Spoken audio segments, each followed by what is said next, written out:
Sai Learning by Saliha Ansari. Let us today start with the concept of radius of gyration. What does this radius of gyration means? अभी देखो, अगर हमारे पास कोई body है, जैसे समझो I have taken a disc. अब ये एक्सिस ऑफ रोटेशन है. इस डिस्क का पूरा मास जहां कॉन्सेंट्रेटेड रहे, समझो अगर मैंने ये एक पॉइंट ले लिया है एंड आई एम सेइंग कि this is the centre of mass, this is the centre of mass of this disc.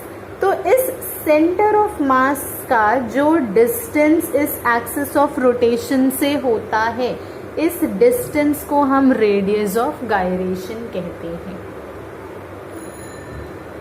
Means it is the distance of that point where the whole mass of the body is supposed to be concentrated from the axis of rotation is known as radius of gyration.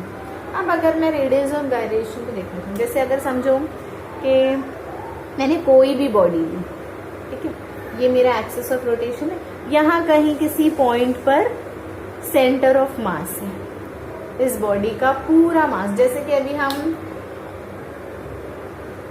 इस तरीके से, अगर मैं अभी जैसे ये duster है, right, अब अगर मैंने इस डस्टर को इस तरीके से बैलेंस किया तो ये बैलेंस हो गया. क्यों? और अगर मैं इसी को वेट करूंगी ऐसे ही तो मुझे डस्टर का पूरा मास मिल जाएगा. क्यों? क्योंकि यहाँ कहीं पे किसी पॉइंट पर, यहाँ पे बीच में कहीं इस डस्टर का पूरा मास, हम कह सकते हैं कि we can suppose that the whole mass of the body is concentrated over this point. So that point is known as the center of mass of that duster. तो अगर ये मेरा axis of rotation है, यहाँ पे मेरा center of mass है, this is my axis of rotation. तो इस center of mass से जो axis of rotation का distance होता है, उस distance को radius of gyration कहते हैं. What is radius of gyration? And it is denoted by the letter K. तो अगर मैं इसका फॉर्मूला बनाना चाहूँ तो we know moment of inertia is equal to mr square, जहाँ पे r क्या होता है, डिस्टेंस होता है, लेकिन यहाँ पे हमारा डिस्टेंस इज k, क्योंकि रेडियस ऑफ गायरेशन को हम k से डिनोट करते हैं. तो k स्क्वायर क्या हो जाएगा, I upon m. K square will be I upon m. तो k क्या हो गया, it will be under root of I upon m. Right? So what is radius of gyration? It is the square root of moment of inertia upon mass of the body. Right? So this was a small discussion on radius of gyration. Now we will begin with the last part of this chapter, which is rolling motion. मैंने आपको पहले भी first lecture में भी बताया था कि rolling motion कैसा होता है, ऐसा जो अपनी ही एक्सिस पे भी घूम रहा होता है और लीनियर मोशन भी परफॉर्म कर रहा होता है. मीन्स उसमें ट्रांसलेशनल एनर्जी भी होती है और रोटेशनल एनर्जी भी होती है. तो अगर मैं एनर्जीज की बात करूं तो in a rolling motion the energies will be kinetic energy of translational motion as well as kinetic energy in rotational motion. Translational motion की काइनेटिक एनर्जी क्या होती है, half mv square. Rotational motion की kinetic energy क्या होती है, half I omega square. Right, तो total kinetic energy क्या हो गई रोलिंग मोशन में, it will be half m v square plus half I omega square. Correct. अब जैसे कि हमने अभी रेडियस ऑफ गायरेशन देखा था, उसमें हमने क्या कहा था, I क्या होता है, it is M K square, तो मैं आई की जगह पे एम के स्क्वेयर भी लिख सकती हूँ. So it will become half M V square plus half M K square omega square. अब यहाँ पे जो कॉमन है वो है हाफ एम, हम उसे बाहर ले लेते हैं. हाफ एम अगर बाहर आ गया तो अंदर क्या बचा, वी स्क्वेयर प्लस के square omega square. But what is V? It is R omega. तो ये क्या हो जाएगा, half M R square omega square plus के स्क्वेयर ओमेगा स्क्वेयर. अब ओमेगा स्क्वेयर भी कॉमन हो गया, बाहर आ जाएगा. It is half M omega square R square plus के स्क्वेयर. इस ओमेगा की जगह, जैसे कि हमने कहा v क्या होता है, इट इज आर ओमेगा, तो ओमेगा क्या हो जाएगा, v अपॉन आर. तो मैं ओमेगा की जगह v अपॉन आर अगर लिखूं तो इस इक्वेशन में क्या हो जाएगा, half M V square upon are square. Right. So let us put this value. What I will get, E is equal to half M V square upon are square plus के square. अब अगर ये are square मैं अंदर लेके जाऊं तो ये दोनों से डिवाइड होगा and the value will be half M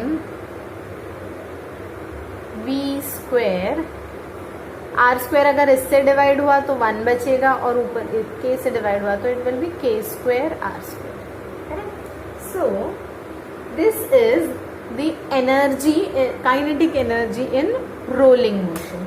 अब हम आगे बढ़ते हैं, where we say rolling motion without slipping. Slip नहीं होना चाहिए, लाइक ये इस तरीके से नहीं जाना चाहिए. अगर मैं यहाँ से इसको ले जा रही हूँ तो ये ऐसे स्लिप नहीं होना चाहिए, ये रोल होना चाहिए. राइट. इस तरीके से गोल घूमता हुआ जाए. तो हम इस मोशन की बात करते हैं. यहाँ पे this body is rolling downwards. ठीक है, स्लिप नहीं हो रही है, रोल करके नीचे आ रही. जब ये बॉडी यहाँ पे थी एट इनिशियल पोजीशन तो उसकी इनिशियल वेलोसिटी 0 थी. यहाँ से उसने यहाँ पे आने में कितना डिस्टेंस कवर किया, s. ठीक है, s is the displacement and this is the height of that particular place जहां से वो रोल होते हुए नीचे आए. So here in this case we can say यहाँ पे जब पार्टिकल, ये बॉडी जो थी वो रुकी हुई थी तो इसमें पोटेंशियल एनर्जी मैक्सिमम थी. जैसे जैसे वो नीचे आने लगी उसकी काइनेटिक एनर्जी बढ़ती चली गई और पोटेंशियल एनर्जी कम होती चली गई. So here I can say कि the loss in potential energy is equal to the gain in kinetic energy. क्योंकि टोटल एनर्जी तो कंजर्व होती है तो टोटल एनर्जी सेम होगी. इट मीन्स जितनी पोटेंशियल एनर्जी उसकी लॉस हुई उतनी ही उसके पास काइनेटिक एनर्जी बढ़ती गई. So I can say the decrease in potential energy is equal to the increase in kinetic energy. What is potential energy? It is mgh. And what is kinetic energy? अभी हमने निकाले थे kinetic energy क्या होती है. It was half m v square 1 plus k square upon r square. Right? Rolling body की kinetic energy. So m दोनों तरफ है, कैंसिल हो गया. क्या बचा यहाँ पे, G H is equal to half V square 1 plus के स्क्वेयर अपॉन आर स्क्वेयर. अगर मैं v को यहाँ रख के बाकी सब यहाँ लेकर आ जाऊं तो क्या हो जाएगा, v square is equal to 2gh the whole upon 1 plus के square upon are square. So what will be the value of v? ये तो v स्क्वेयर था तो v क्या हो जाएगा, v will become under root of 2gh upon 1 plus के square upon are square. Right. तो ये मुझे मिल गया वेलोसिटी. अब मुझे चाहिए एक्सेलरेशन. रोलिंग बॉडी में एक्सेलरेशन क्या होता है, तो I have a kinematical equation which is is equal to U square plus 2as, बचपन की काइनेमेटिकल इक्वेशन है। v square is equal to U square plus 2as। तो इसमें हमने स्टार्टिंग में ही देखा कि इनिशियल वेलोसिटी तो 0 है, तो ऐसे केस में क्या हो जाएगा, v square is equal to, ये 0 हो गया तो बचा क्या, 2as।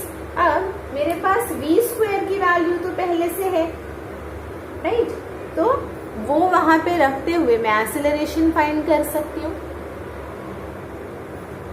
Acceleration will be v square upon 2s, ये 2s इधर आएगा तो डिवाइड हो जाएगा, right. So my acceleration will become v square upon 2as upon 2s। तो v स्क्वेयर की वैल्यू मेरे पास है, late us put it. What was v square? 2gh upon 1 plus k square upon r square। अब ये 2s divide होगा तो I can write it as 1 into 1 upon 2s, right? अब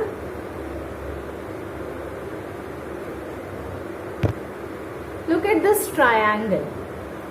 अगर हम इस ट्रायंगल की बात करें तो what is sin theta? I'll rub this part। What is sin theta? Sine theta is opposite upon hypotenuse, तो साइन थीटा की वैल्यू ऑपोजिट अपॉन हाइपोटेन्यूज से h अपॉन s हो जाएगी, राइट। सो अगर h upon s is the value तो s क्या हो जाएगा, व्हाट विल बी s, ये साइन थीटा इधर आ जाएगा, s यहाँ चला जाएगा, it will become h upon sine theta. तो मुझे यहाँ की s की वैल्यू भी मिल गई। Now what I will do,